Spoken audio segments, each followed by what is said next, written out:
नमस्कार, मैं मनीष कुमार। आप देख रहे हैं 24 टाइम्स टुडे। इस वक्त मैं बनारस के जालूपुर में पहुंचे हैं। यहाँ एक आश्रम है। यहाँ पे एक ऐसे व्यक्ति रहते हैं जो कागजों में मृत घोषित हैं। उनके परिवार वाले दाह संस्कार कर चुके हैं और तेरही भी कर चुके हैं। इस तरह का आरोप है। फिलहाल इनकी ज़िंदगी 20 साल से जहन्नुम हो गई है। ये अब 20 साल से अपनी ज़िंदगी को लेकर इतना परेशान हो गए हैं कि इनका निवारण कुछ भी नहीं हुआ है। इन्होंने बताया है कि मैं अधिकारी से लेके नेताओं से लेके हर एक व्यक्ति के संपर्क में आया, हर एक मंत्री के संपर्क में आया, यहाँ तक कि दिल्ली में जंतर मंतर पर बैठकर धरना प्रदर्शन किया। इसके बावजूद भी मेरे हिस्से में कोई भी काम नहीं हुआ। अभी मैं आपको बता दूं कि बनारस के रहने वाले हैं और ये 11 तारीख को शादी भी करने वाले हैं। आइए इनसे बात करते हैं कि ये 20 सालों में इन्होंने कितना तकलीफ झेला और अब तक इन्होंने क्या क्या किया है। हाँ सर, बताइए क्या नाम है आपका? जी सर्वप्रथम आपको प्रणाम। मेरा नाम संतोष मूरत सिंह, मैं जिंदा हूं और Uttar Pradesh government declares me dead but मैं जिंदा हूं। 20 वर्षों से अपने आप को जीवित घोषित करने के लिए तमाम जद्दोजहद कर रहे हैं साहब, लेकिन आज तक सरकार के कानों पे जूं नहीं रेंगा। अच्छा, बताइए कि कितने दिन से आप ये ज़िंदगी की लड़ाई जो है हम जिंदा है का लड़ाई कितने सालों से लड़ रहे हैं? जी ये सन 2000 में फिल्म स्टार नाना पाटेकर साहब ग्राम व पोस्ट छितौनी थाना चौबेपुर में आए थे आँच फिल्म की शूटिंग के लिए और नाना साहब से मेरी मुलाकात हुई। नाना पाटेकर साहब एक्टर जो हैं, हाँ। तो उनसे मेरी मुलाकात हुई और वो मुझे लेके चले गए बॉम्बे। बोले फौजी के बेटे हो, मेरे पिताजी आर्मी में थे, उनका देहांत हो गया था, इसलिए बोले कि आप फौजी के बेटे हो और आप हमारे साथ बॉम्बे चलो, और उनके साथ हम बॉम्बे चले गए साहब। देखिए, ये नाना पाटेकर के साथ पिक्चर में काम किए हैं। यहाँ पे आए, नाना पाटेकर ने इन्हें पिक्चर में लिया। इन्होंने नाना पाटेकर के लिए काम किया और नाना पाटेकर इन्हें स्वयं फौजी के बेटे हैं कहकर मुंबई लेके चले गए। उसके बाद क्या हुआ? जी हम वहाँ 3 साल साहब के साथ रह गए। 3 साल गांव में नहीं आए। 3 साल के बाद पता लगा मुझे, गांव के लोगों ने ही फ़ोन किया, बोले संतोष आज आपकी 13वीं है। तो मुझे बड़ा आश्चर्यचकित हुआ। साहब को भी हमने बताया तो बोले कोई मजाक कर रहा होगा, आप एक बार गाँव घूम के आओ। तो गांव में जब हम आए साहब, यहाँ जैसे अभी ये आश्रम है और वहाँ बाज़ार में उतरे, बाज़ार में भगतुआ बाज़ार से जब गांव की तरफ जाने लगे तो काफ़ी लोगों। कौन सा गांव है आपका? ग्राम पोस्ट छितौनी थाना चौबेपुर। माता पिता आपके? माता पिताजी बचपन में उनका देहांत हो गया अच्छा। था। तो करण अर्जुन फिल्म की तरह जो भी मुझे कोई देखे बोले अरे आप जिंदा हो, आपके तो मरने का हमने खाना खा लिया था, 13वीं हो गई है। 2-4 लोग बोले हमें तो ये बताइए कि ये 13वीं हुई, ठीक है, 3 साल तक लोग आपको ढूंढे, आपके घर वाले, आप मिले नहीं, 13वीं कर दिए जी। तो ये बताइए जब 13वीं की, जब आपको पता चला तो कितने दिन बाद आए घर पे? 1 हफ्ते के बाद हम आए और कोई ढूंढा कुछ नहीं साहब। ये साजिश के अंतर्गत वाराणसी सदर तहसील राजस्व विभाग में मेरे चचेरे ताऊ काका भाई अजय सिंह, चितनारायण सिंह, दुर्गा सिंह व अन्य लोगों ने मिल के साजिश के अंतर्गत सदर तहसील वाराणसी राजस्व विभाग में एक एफिडेविट लगाते हैं 2003 में। लापता मिसिंग लाश मुंबई ट्रेन बम ब्लास्ट में संतोष मूरत सिंह मर चुका है और 13वीं करके मेरे हिस्से की 12.5 एकड़ ज़मीन अपने नाम करा लेते हैं। तब से लेके अब तक हम ये साबित कर रहे हैं कि मरा नहीं, मैं जिंदा हूँ, लेकिन आज तक सरकार के कानों पे जूं नहीं रहा। 2003 से आप संघर्ष कर रहे हैं जी। बताइए 2003 से जब संघर्ष कर रहे थे तो आप मीडिया में कितने दिन बाद हाईलाइट हुए या कितने साल बाद हाईलाइट हुए? जी 2003 से चल रहा था। 1 जनवरी 2012 को हम दिल्ली के जंतर मंतर पे अनिश्चितकालीन वहाँ धरनारस्त हो गए। वहाँ से दिल्ली पुलिस ने जो है कि मेरा 151-701 में चालान किया था। तिहाड़ जेल 14 दिन रहे। वहीं से हमने जेल से ही जो है कि राष्ट्रपति का नामांकन भरने के लिए अप्लाई किया था, तो वो मेरा अप्लाई पास हो गया था। हालांकि मेरा नामांकन कैंसिल हो गया, लेकिन उसके बाद पूरी मीडिया, जैसे हम तिहाड़ जेल के बाहर आते हैं तो पूरी वर्ल्ड की मीडिया मुझे कवर की साहब। अच्छा, ये बताइए कि जब मीडिया आपको कवर की उस समय जी, उसके उसके पहले जब आप नाना पाटेकर के यहाँ रहे थे तो नाना पाटेकर ने आपके लिए क्या सपोर्ट किया? जब आप यहाँ, आपके घर वाले बता रहे थे कि आप मर गए हैं, संतोष जी मर चुके हैं, तो बताइए जब तो आपने नाना पाटेकर से इस सब बातों को बताया कि सर ऐसा ऐसा बात है? जी जी जी। तो उन्होंने क्या किया आपके लिए? हमने भी बताया, मीडिया के लोगों ने भी वो किया था और उन्होंने जो है कि सजेस्ट किया, मीडिया में प्रेस कॉन्फ्रेंस भी किए थे, रेड एफएम पे कैंपेन भी चलाया उन्होंने, नाना साहब ने। उसमें बॉलीवुड के काफ़ी लोग, जैसे नाना साहब उस समय जब आप काम कर रहे थे उसमें पैसे भी दे रहे थे क्या? हाँ, जो भी मेरी सैलरी बनती है वो तो साहब देते ही थे और अभी भी मतलब अगर मुझे कुछ ज़रूरत होता है तो साहब से अगर बोलते हैं तो मदद करते हैं। मतलब नाना साहब जो है कि नाना पाटेकर फिल्म इंडस्ट्रीज के जाने माने हीरो हैं। बताइए कि ये 2003 से आज तक आपकी मदद कर रहे हैं क्या? जी मदद के नाम पे जैसे कि अब मेरा भी स्वाभिमान है साहब, जब मैं काम नहीं कर रहा हूँ तो मैं हर महीने मंथली तो मांग नहीं सकता हूँ। ये है कि 11 महीना मैं कहीं भी भटक रहा हूँ, कहीं भी संघर्ष करता हूँ, 1 महीना गणपति में वहाँ जाते हैं नाना साहब के पास, तो वहाँ आने के टाइम साहब जो है मेरी मदद करते हैं, जो भी है उनके बेटे का कपड़ा है, कुछ भी है ऐसा तो वो मुझे देते हैं। अच्छा ये बताइए कि मान लीजिए 2012 के बाद आपने क्या किया, अपने तरफ से क्या कोशिश किया कि आप प्रमाण में सिद्ध हो जाएं कि आप जी, जिंदा हैं? जी वहीं से दिल्ली से हमने जो है कि dead man offer to Sushma Swaraj kidney, madam तेज नेत्री सुषमा स्वराज मैम को जो है कि किडनी का वो था प्रॉब्लम था, सो उनको हम एम्स अस्पताल में जाके मिले और उनसे निवेदन किए, तो उन्होंने जो है कि भारतीय दूतावास में मेरी फ़ाइल लगवाई, वो भी काफ़ी सुर्खियों में मामला रहा सुषमा स्वराज मैम के संज्ञान में आने के बाद। उसके बाद जैसे कि आए दिन कुछ ना कुछ सुर्खियों में, जैसे मुर्दा देगा गुर्दा, dead man offer to Sushma Swaraj kidney, India dead man presidents racing 2012, राष्ट्रपति का नामांकन भरे। उसके बाद जितने भी नामांकन हुए, लोकसभा विधानसभा जितने भी हुए सब भरते आए और बराबर अच्छा ये मीडिया में बात आते बताइए रहा। कि 2012 के बाद आपने जिला अधिकारी से, अधिकारियों से या नेताओं से संपर्क नहीं किया? सबसे संपर्क किए साहब, लेकिन क्या होता है कि इनका जैसे शरीर जिंदा है, आत्माएं मरी हुई है, और ये कह सकते हैं कि किसको नहीं पता है, पूरे देश विदेश की मीडिया में छप गया। आप हमारे संघर्ष को गूगल पे भी देख सकते हैं, search me on Google dead man alive Santosh Murat Singh, मैं जिंदा हूँ संतोष मूरत सिंह, अगर गूगल पे आप डालेंगे तो पूरे मेरे 20 वर्षों का संघर्ष आप देख सकते हैं। अच्छा संतोष जी बताइए कि 2012 के बाद जब आपने अधिकारियों से मिला तो अधिकारी लोग आपको क्या मतलब सहायता दी है या क्या आपकी तरफ से कार्रवाई की है आपके लिए? कोई सहायता नहीं साहब, अगर कोई सहायता ही देते या कुछ ऐसा करते ही तो आप लोगों से कोई चीज़ छुपा हुआ तो है नहीं। लोकतंत्र के चौथा स्तंभ मीडिया कहे जाने वाले मेरे पल पल के उस पर आप लोगों की नज़र है कि मैं क्या आपने कर रहा। राष्ट्रपति का चुनाव क्यों लड़ा था? जिंदा होने के लिए। अच्छा जिंदा होने हाँ, के लिए। हाँ। देखिए एक व्यक्ति होता है, राष्ट्रपति को इतना सम्मान देता है, राष्ट्रपति हमारे देश के प्रथम व्यक्ति होते हैं, इन्होंने चुनाव लड़ा, शायद इसके जरिए जिंदा हो सके, इन्हें प्रमाण मिल जाए, लेकिन इन्हें किसी भी तरह का प्रमाण नहीं मिला। ये जिला अधिकारी तक, यहाँ तक कि नेताओं तक, मतलब प्रशासन और नेता का काम होता है देश के लोगों का भला करना। अब बताइए कि इन लोगों ने आपका क्या भला किया? कुछ नहीं, उल्टा 62 बार हमको गिरफ्तार करके जो है कि अपने पुलिस कस्टडी में ले लिए। अच्छा आपको गिरफ्तार क्यों करते हैं? इसलिए कि जब मेरी सुनवाई नहीं हो रही थी तो योगी जी के काफिले में हम जो है कि अपना जो मेरा मैं जिंदा हूँ का बोर्ड रहता है, बोर्ड अभी वहाँ आश्रम में अंदर रखा है, तो वो बोर्ड लगा के हम उनके सामने, गाड़ी के सामने आ गए थे। तो तब से हाई अलर्ट लागू है, कोई भी वीवीआईपी मूवमेंट होता है एक दिन पहले हमको उठा लेंगे और एक दिन के बाद छोड़ेंगे। तो महीने में बनारस वीआईपी है वो वही है, यहाँ कोई कभी राज्यपाल, कभी मुख्यमंत्री, कभी प्रधानमंत्री, कोई ना कोई आते जाते रहते हैं, तो घूम फिर के ये लोग हमको पहले ही गिरफ्तार कर लेंगे, कह सकते हैं नज़रबंद। आज नज़रबंद कर लेते हैं आपको। आज आप 19 साल से, लगभग 19 साल 20 साल हो गया जी। 20 साल में आप हाईलाइट कब हुए हैं? हाईलाइट ये कह सकते हैं साहब कि 2012 से ही ये सब चर्चाएं चल रही है, लेकिन अभी फिर मतलब आप जंतर मंतर से हाईलाइट हुए? जी जी जी, जंतर मंतर से हम धरनारत रहे, वहीं से जो है कि अपनी आवाज़ उठाते रहे, और वो सेंट्रल है तो वहाँ से कुछ भी अगर बात होती है तो पूरे देश में जाती है। अच्छा जब 13वीं आप बता रहे थे कि 13वीं आपका घर पे हो रहा है, जी। तो जब 13वीं हो रहा था, एक हफ्ता बाद घर पे गए तो घर वाले क्या बोले? घर वाले कोई है ही नहीं, जो दयात परदार मरा हुआ घोषित किए, बोले कि आप थाने पे जाओ, पुलिस के पास जाओ। पुलिस के पास गए चौबेपुर थाने में, तो पुलिस का कहना था कि भैया ये उत्तर प्रदेश है, यहाँ 1500 के लिए गोलीबारी हो जाती है, वैसे भी आप इतने बड़े फिल्म स्टार के यहाँ नौकरी करते हो, जाके कमा के बना लो, यहाँ से कुछ नहीं होगा।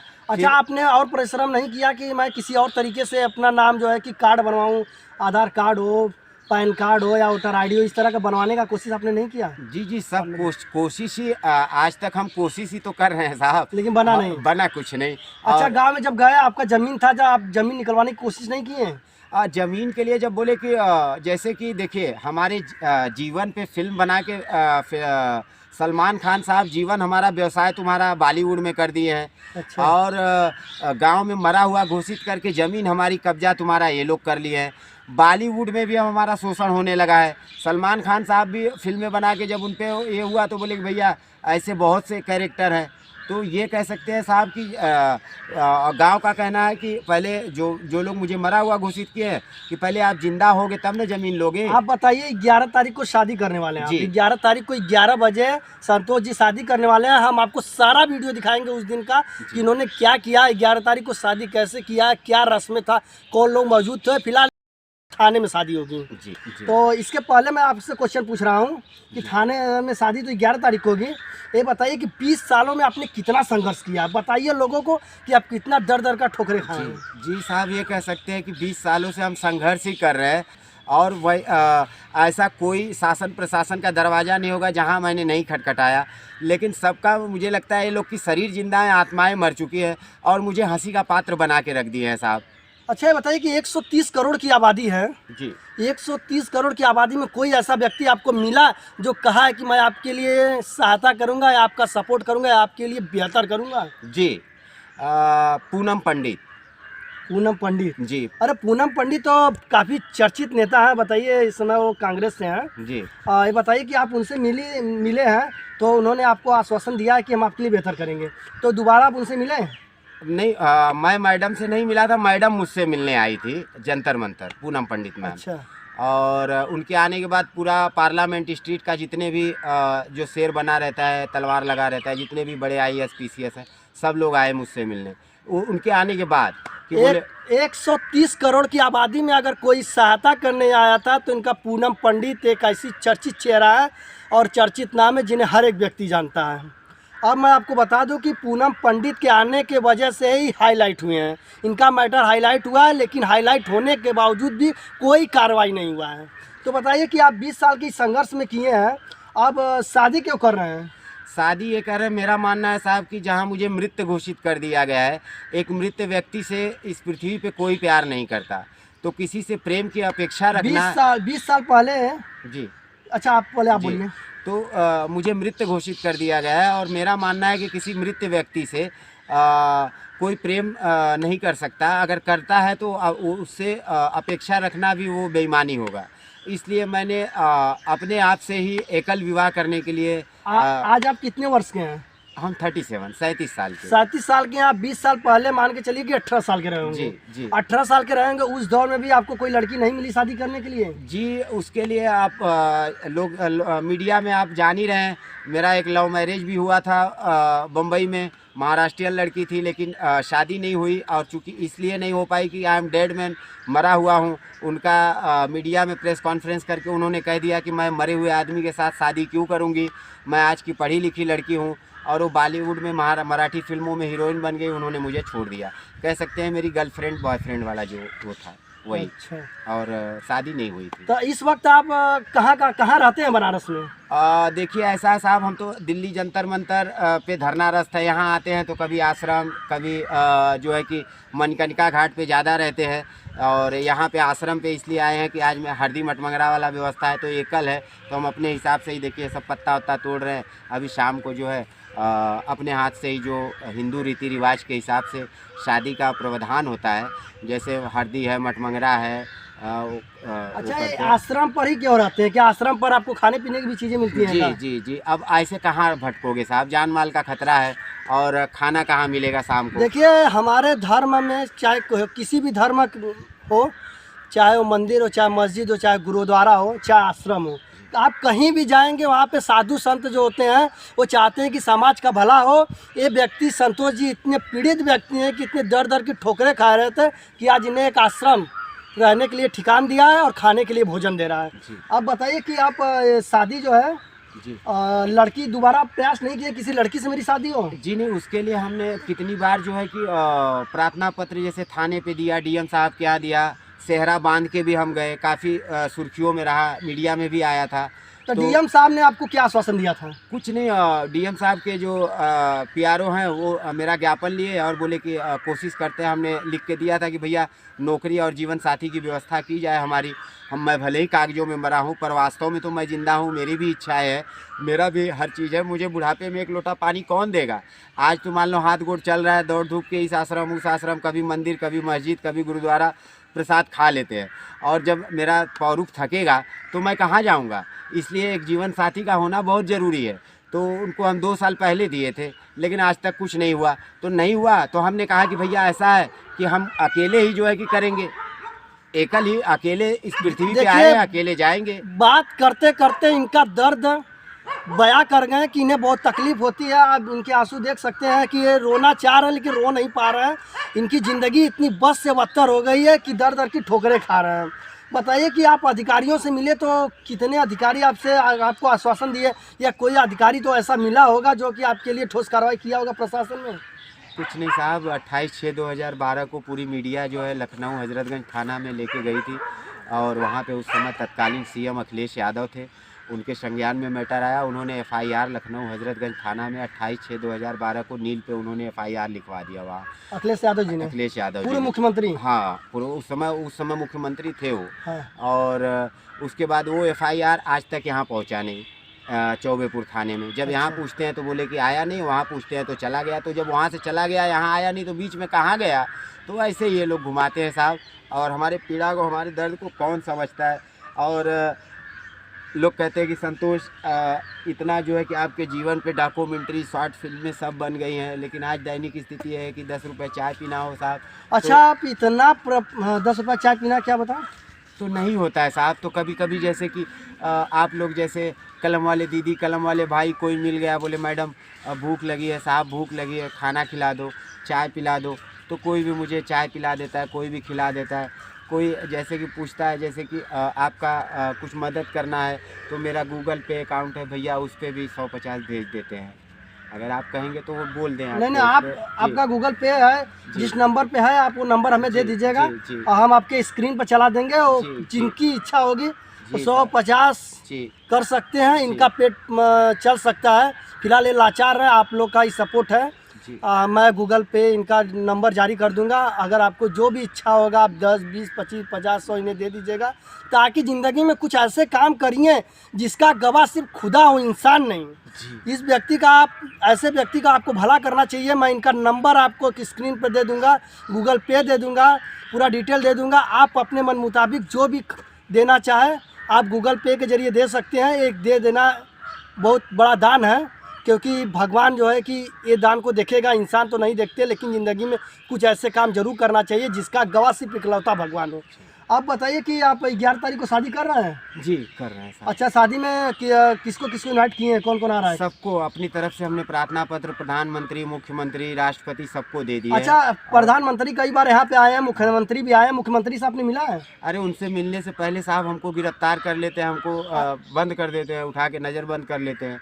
तो मिलने की तो बात 17 से जो है मुख्यमंत्री आज तक चले आ रहे हैं। अब आज 4 साल और रहेंगे, 5 साल अभी उनका। तो ये बताइए कि इस दौरान आपने कभी मुख्यमंत्री से नहीं मिला? यहाँ रास्ते चलते तो मुलाकात नहीं, जनता दर्शन में वहाँ जो है कि लखनऊ में मुलाकात हुई थी। तो उन्होंने कुछ आश्वासन दिया था? आश्वासन योगी जी ने दिया था कि 24 घंटे में आपको जिंदा करेंगे, लेकिन 24 महीना बीत गया, 24 साल होने को आ रहा है, लेकिन आज तक जिंदा नहीं हो पाए। योगी जी ने क्या कहा था? 24 घंटे में आपको जिंदा कर देंगे, लेकिन 24 महीना 24 साल होने को आ गया, लेकिन कुछ नहीं हुआ। अब प्रधानमंत्री के भी काफिले में गए? नहीं, प्रधानमंत्री के काफिले में नहीं, उनके अगेन हमने चुनाव लड़ा था। मुर्दा लड़ेगा मोदी के खिलाफ चुनाव, ऐसा था साहब। अभी देखिए, मैं बनारस के चौबेपुर थाना के अंतर्गत हूँ, एक आश्रम पे पहुँचा हूँ। जालूपुर क्षेत्र है, यहाँ पे संतोष जी हैं। आप इनका पीड़ा देख सकते हैं, काफ़ी तकलीफ़ में है। मैं आप लोग से यही कहूँगा कि सरकार तो कुछ नहीं कर रही है। अगर आपके अंदर इंसानियत ज़िंदा है तो, फिलहाल ये तो मुर्दा है, अगर आपके अंदर इंसानियत ज़िंदा है तो इनका हेल्प करिए। गूगल दिए गए नंबरों पर गूगल पे आप कर सकते हैं, फ़ोन पे कर सकते हैं, अमेजन से पे कर सकते हैं, किसी भी ऐप से आप पे कर सकते हैं। कृपया अगर आपको लगता है कि ऐसे व्यक्ति की मदद करना चाहिए जो 20 साल से जेल है, तो आप ज़रूर मदद करें। ये आपका, आप बताइए, जनता के लिए कुछ कहना चाहेंगे? जी, जनता से क्या अपील करना चाहेंगे? जनता से हम यही कहेंगे साहब कि आज तक जनता ही मुझे जिंदा रखी है, वरना हम तो कब के मर गए होते साहब।